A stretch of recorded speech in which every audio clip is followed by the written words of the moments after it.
friends, and welcome to this week's episode of Learning for Good. It's a beautiful April day in Chicago and the perfect day to talk about diversity, equity, and inclusion and belonging. So today we're going to walk through 3 learning design principles for your virtual diversity training.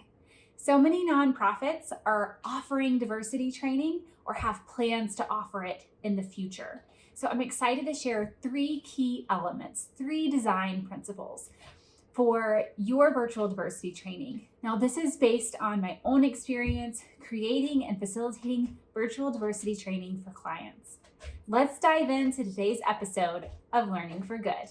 All right, let's dive in. 3 learning design principles for your virtual diversity training. So the first principle may seem obvious. After all, this is likely where you start for any other training that you create, but it's a step that can sometimes be overlooked in diversity training. The step is set your objectives. What do you want your virtual diversity training to accomplish? Do you want to increase comfort talking about diversity? Do you want to improve diversity in a specific area of your work, like hiring, for example? Do you want to foster a culture of belonging? What is it that you want to accomplish? And then ask yourself, what does it look like or feel like when you've accomplished that? How will we know when we're successful? What will look, feel, be different? What are those observable behaviors that you'll see in your staff or in your volunteers after this training is complete? So I can give you an example. Maybe you're looking to create a culture of belonging, and because of that, you're going to look for more examples of psychological safety within the organization. So your staff and your volunteers, they may feel more comfortable voicing their opinions. They may intentionally seek out opinions and input from others, even with those that they may disagree, which maybe they wouldn't have done before. And maybe you're going to look for people who are taking risks and even making mistakes without fear of failure. Those are some things that are observable that you can look at and say, if our training is successful with creating this culture of belonging, these things will start to exist or exist more often in our organization. Be as specific as possible and use this information to create those objectives for your virtual diversity training. These objectives will then guide all the conversations, all the activities, even the evaluations that you create for your virtual diversity training. Now that brings us to principle number 2. Once you have your objectives, you can begin to imagine your virtual diversity training. I love this part, but keep in mind, virtual diversity training is different than training someone on your newest technology solution or a reporting process that you have. Virtual diversity training requires an element of vulnerability from your staff and from your volunteers. So we want to start by creating connection.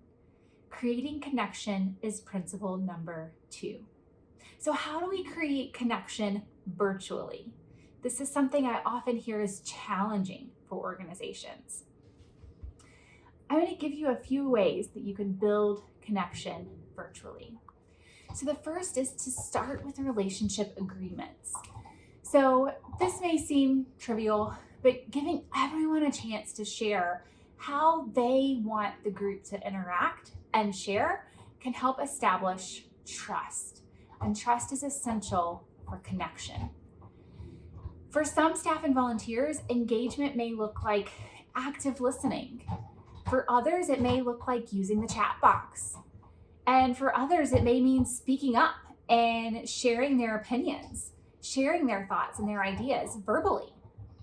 But if those who are speaking up don't understand that others are engaged when they aren't speaking, it can damage that sense of trust in that virtual room. And that trust is essential to creating that connection that you're looking for.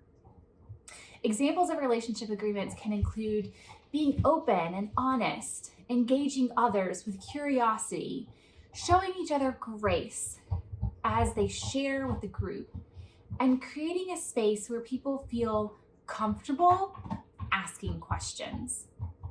You might have others as well. Those are just a few examples that have come up as I've created other virtual diversity training. Allow your staff and volunteers to shape these agreements. These are the agreements that they want to use during their virtual diversity training. Next, go deeper building that trust within the group.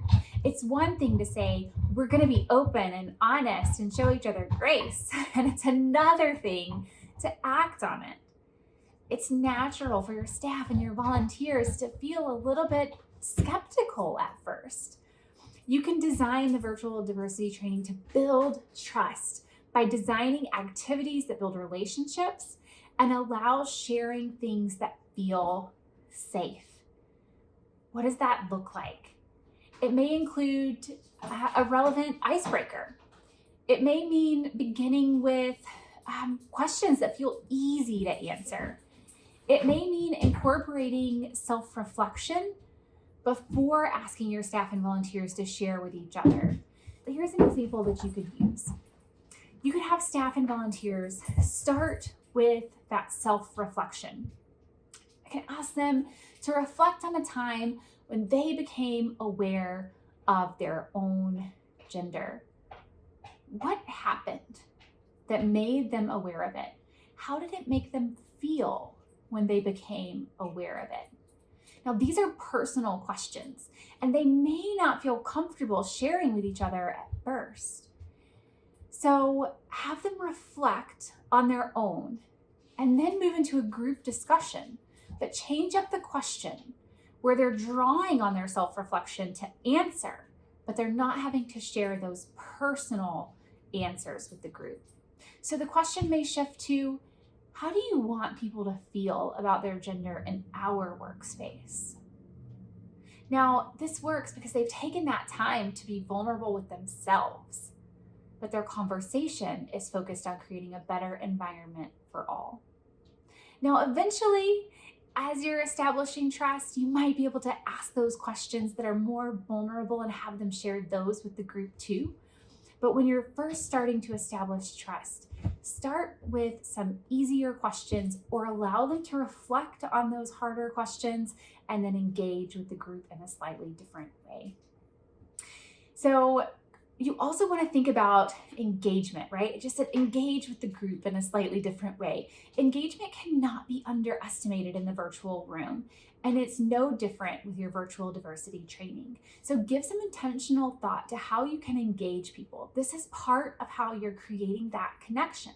So think about ways that you can bring in breakout groups or shared collaboration spaces like Mural, or polls, or the chat box, or games, or improv is a great way to bring in engagement. And these are all great techniques that you can use to create that engagement in the virtual room for your virtual diversity training.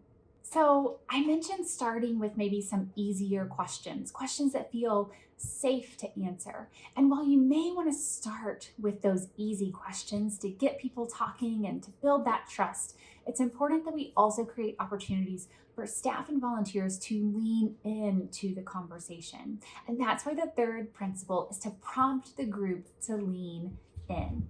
We can't shy away from those hard questions. After all, you have specific objectives that you need to meet. We did that in learning design principle number 1. We set objectives. And creating, more diversity in your workforce or a greater sense of belonging, it isn't easy. It's complex. So we have to lean in to those hard questions.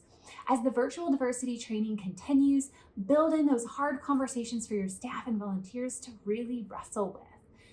But here's the thing, principle 3, lean in. Principle 3 depends on principles 1 and 2 being done well. If you ask people to lean in, but you have no real objective, they may feel confused or disillusioned about the process. If you ask people to lean in, but you haven't created that connection, that trust, they may feel hesitant or frustrated. We need all 3 principles to be successful in our virtual diversity training. We need to make sure we have those objectives set. We need to create connection within the group, and we need to prompt our group to lean in. Now, I know so many of you want to create or continue your virtual diversity training. So, what are those 3 learning design principles that we need to remember? Set your objectives. Get clear on what you want to accomplish and what success looks like.